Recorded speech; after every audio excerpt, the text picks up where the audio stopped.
There's no car more classic than a 1936 Cord, but one with flames on the side.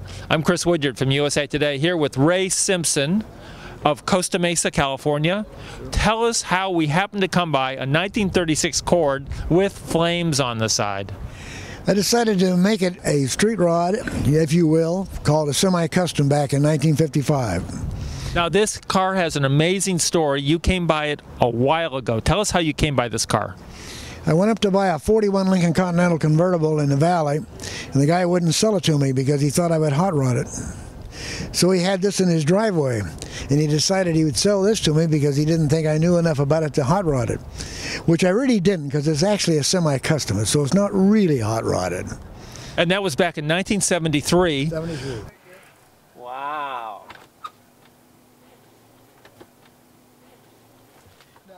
I'll fire it up for you. No ignition switch. Ignition switch is here, but no starter switch. It's on the clutch.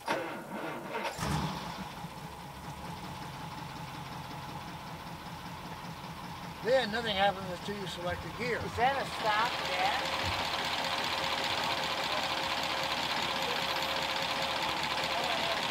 there? And there was a curious stroke of fate that really sort of pushed you into making this car a hot rod instead of taking the classic route.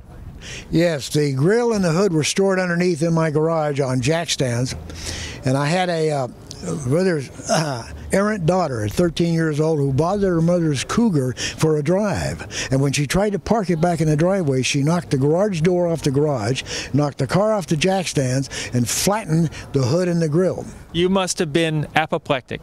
A little bit. I had a guy, a classic car guy, restored the hood. He could not restore the grill, so I restored the grill to the best of my ability. As you can see, I had to cut half of it off. So you really went crazy making this into a rod. It's now a full street rod. Yes, sir. That's what I finally did. I decided that's the way to go.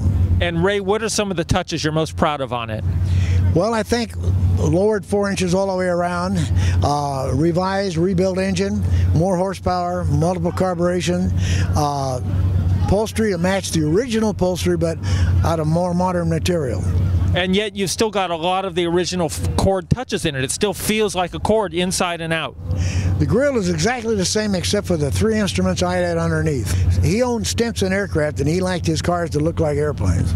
You've got side exhausts here. You've got the flames painted on the side. What kind of reactions do you get around town when people see a 36 Cord done as a hot rod? Most of them don't know what it is. And when I tell them, they say, "Oh, that's wonderful. How many are left?" And when I tell them there's 1,500, they say, "Oh my God," they can't believe it.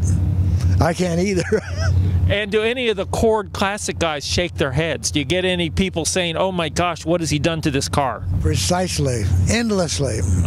I belonged to the Auburn Cord Duesenberg Club for 45 years. I don't go anymore because all they do is create problems. But you know you have a thing of beauty. That's right. I love it. That's what I would have done with it if I'd had it in '55. And in the end, that's what really matters. He's created a really beautiful car, a classic and a hot rod. In Huntington Beach, California, I'm Chris Woodyard for USA Today.